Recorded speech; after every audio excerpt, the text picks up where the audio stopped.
everybody. My name is Rose Procter. I am the director for the BB&T Center for Ethical Business Leadership in the Cottrell College of Business at the University of North Georgia. And we wanted to reach out to Ms. Shan Cooper here at Lockheed Martin, and I'll allow Shan to introduce herself. Hi, I'm Shan Cooper, and I serve as the Vice President and General Manager for Lockheed Martin, and have accountability for the facilitation plant here in Marietta, Georgia, Clarksburg, West Virginia, and Meridian, Mississippi. First off, Shan, thank you so much for your time. We are so grateful at the University of North Georgia and in the Cottrell College of Business. Great. Well, thank you for having me. I can imagine you're a little bit busy down here. So we'll kind of get started, and I would like for you just to kind of discuss a little bit about the mission and the values of Lockheed Martin. Great. Thanks, first of all, Rose. Thanks for including me in this learning. Let me talk about the values of Lockheed Martin. They're very simple. Any employee that works in Lockheed Martin knows them, understands them, and more importantly, we try to live them. First is do what's right. Number one, first and foremost. Secondly, respect others. Thirdly, perform with excellence.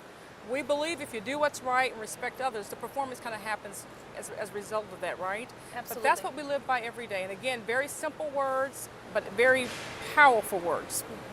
To kind of get a definition from you, ethics and leadership are some of those things that, you know, if you ask people or if you even Google or try to define, there's a lot of different definitions. Right. And so as a leader in our business community here in North Georgia, I would be interested to find out, how do you define ethical leadership? Yeah.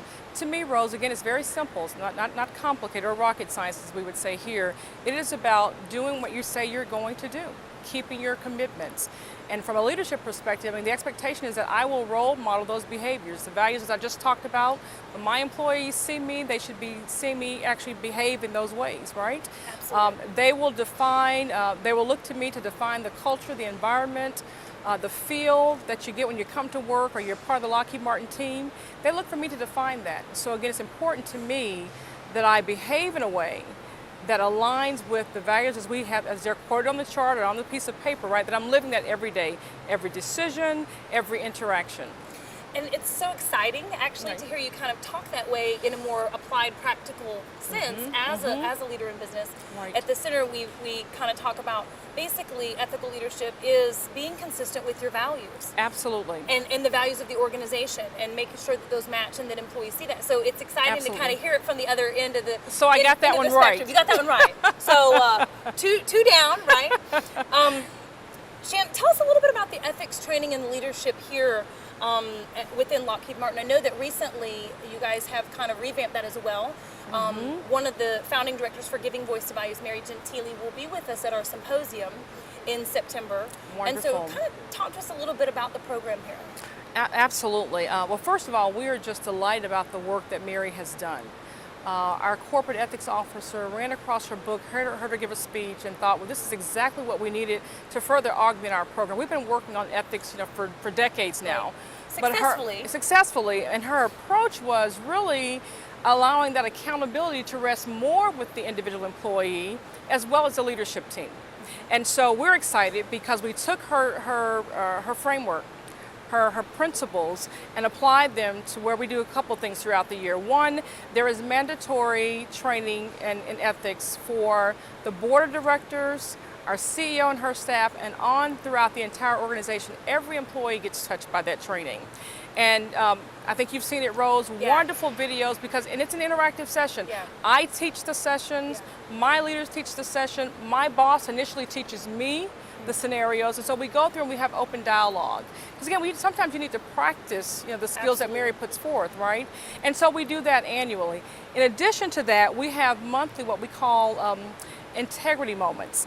Little video clippets that gets emailed out to the employees, where again, it's just a constant reminder, and we actually use real case scenarios in all of this training, so they get a chance to see, well, what happens if I do this action? What happens if I make this decision?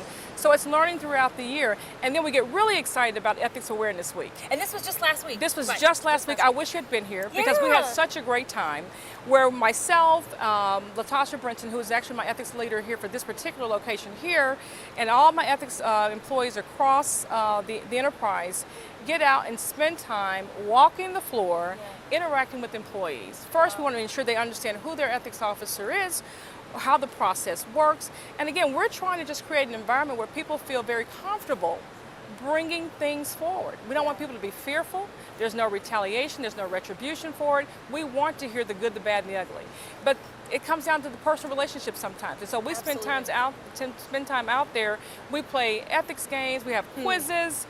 It's just a day of fun for me, I have to tell you. I would say, gosh, it sounds kind of amazing. We have a great time. You'll have to come back next year. I would love to see later this year, actually in October, we have what we call Connect and Engage Week, where a lot of our different organizations within the community, get together to touch the employees.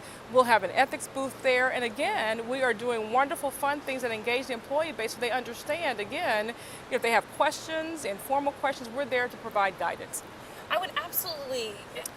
I'm thrilled about the part that you said that your boss trains you. Yes. Right? So Yes. go back to that a little bit. I mean, will. what is that like for you as an employee so that instead of online or on a piece of paper that they give you and say, Shan, here's our ethics policy, but you actually have one-on-one time with your boss to not only go through the training and they're teaching you, but to also ask questions. Absolutely. About things Absolutely. that you, because I'm sure you have no ethical dilemmas in your day at all, right? As a leader of a huge organization, right? And so I think that it's important for everybody to realize that no matter what level you are, whether you're on the line or whether you're Shan Cooper, you're going to be faced with these kind of dilemmas. Absolutely. And to have that kind of communication with your boss, what's that like? Absolutely. It's absolutely fantastic. And again, it really does, we kind of model our leaders, right? Yes. And so just as the team here is watching me, I'm watching him. Yeah. Right? And so to have that time to sit down, talk with him, to ask questions, I get a clear understanding of what his vision and his views are around various issues. And again, it sets the tone for the environment. So I feel very comfortable going to him and talking with him when I think there's been a violation or when I'm just not certain. Because sometimes, you're just not sure, right? You just want to ask someone, ask the question. And so it's wonderful. It's exciting. The scenarios can sometimes be challenging. Multiple things happening within a scenario, so it makes it really, really exciting. Right. And so did you catch everything, all the nuances? And so it's a lot of fun. But I bet it's a lot more fun to catch it or not catch it during training than in real life, right? Oh, so absolutely. having that practice is really important. Absolutely. So tell me a little bit about what you feel the return on investment is for Lockheed and being in a leadership position. How does this make your job easier? Yeah. What is the ROI? Well, a couple of things. I'll talk first about from the customer perspective, because that's what we're in business for, right? To serve our customers. And I tell you, I consistently get feedback from our customers saying how wonderful it is to do business with us. Because they know a couple of things. That has to if feel we good. make the commitment, it feels very good. If we make the commitment, we're going to meet the commitment. If we discuss a price or a contract or what have you, we're going to honor the contract. And so it's important that our customers feel that. That ensures that we get more work. Trust. Trust. Trust gets built right there. Internally with the employee base, I think it really becomes important because, again, we're here to perform a very important job. These folks work really hard. The work is really critical. And so I want them focused on the work at hand. I want them to be safe. I want them focused on quality for the customer. And if they've got these things out there that are distractions, that are lingering in their heads, they're not certain about things, again, I want to ensure the environment is such that they have the freedom and the courage and the trust, as we talked about earlier, to come forward and share those things. So we can remove those distractions, remove those barriers so they can focus on the work at hand. Absolutely. And I think that becomes really important for businesses to understand. And so if you ask me today, Shan, can you put a dollar value around it? I can't, because I really do think it's priceless. And so to have a workforce and environment where we can just focus on the work at hand and not worry about the unethical things that happen around us is really important. Yeah. The key, again, becomes living that every day in everything that we do. Absolutely. So have you noticed since kind of revamping things and making it a little bit more experiential with the video simulations and things like that, have you noticed less violations, or has it had time to really kind of produce something like that yet? I think what we've seen is, because again, like I said, we're going to have violations. We had some very public things happen, but I think the key becomes with this training is that, again, Mary's book talks about, asking questions. It talks about reframing issues. It talks about reaching out and, to communicate with others, right? So I think that's the shifting and the change that we're seeing, that there's more, there's an ease of discussing these type things now, whereas in the past it may not have been as easy to talk about. Now we're teaching people how to own the situation and how to just talk about it. Absolutely. And you can talk about these things without accusing anyone, but just really seeking to understand. And so I think that's the skill set that we're learning as a workforce. So increased communication around Increased them in general. communication, absolutely, absolutely. So you kind of talked about some of the public things that have happened within Lockheed Martin, and I know that having an ethical corporation, or at least striving striving for that, which Absolutely. we're hopeful that most businesses do, and I think that a lot of businesses really do care and do strive for that. When that kind of stuff happens, how is dealing with that in the structure that you guys have, and then living up to being an ethical company Right. also makes me hard decisions, probably both in lower levels and upper levels, and I know some of the public stuff that's happened. Can you talk about that for a minute? Yeah, I sure will. It's so important that you live what you say. And so when we say we're an ethical organization and there are expected behaviors, you have to follow that with action. And unfortunately, we had a very senior leader here in our corporation who was in line to have an even bigger job here in the corporation, behaved in a way that was inappropriate, not in alignment with our ethical values and what we stand for as a company. And our current CEO at that time took the immediate action, dismissed that person from our organization, and didn't stop there. He pulled us all together as a leadership team so that we could really make sure that we got the learning, we understood why that decision was made, and to reinforce how important it is that we live our values. And it sent, you would not believe the positive reaction that occurred across the organization, because it was very public, it was on the national media, it was in the press. And I just shudder to think about what it would have happened had we not taken that action, right? And that behavior would have been disclosed in some way. Absolutely. But again, to act on it quickly, to be public about it, to talk about it, why the decisions were made, become very important. So those were kind of what I would call a teachable moment for the entire workforce in Lockheed Martin to say, we're serious about this. Yeah. And so if you're found behaving inappropriately, we will take the action, and you don't get to be a Lockheed Martin team member anymore.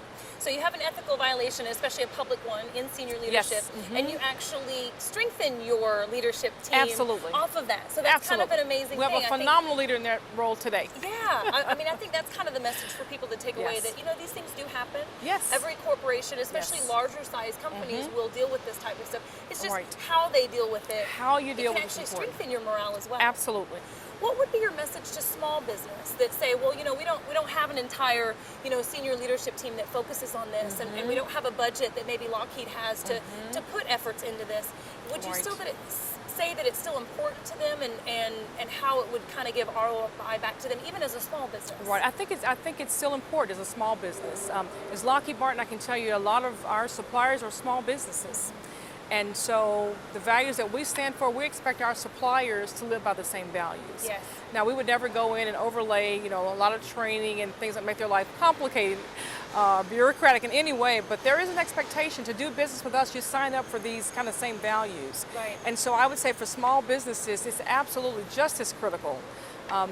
Again, because they too, like us, have customers that they want to serve, and all of us want to deal with people who are ethical, right? Absolutely. In every aspect of our life. Absolutely. And so no company, from my perspective, is too small. We have actually, in the past roles, we've actually reached out and tried to mentor organizations. We have been willing to share our information, so if there's a small business out there that you all work with that would be interested, Absolutely. and looking at some of our materials, we're happy to share that. Because we just think it's just good for business and good for the industry overall. So we want to thank you so much, and we really appreciate you guys' time being with the BB&T Center for Ethical Business Leadership today, and Lockheed Martin. Ms. Shan Cooper. Great. Thank you for having me.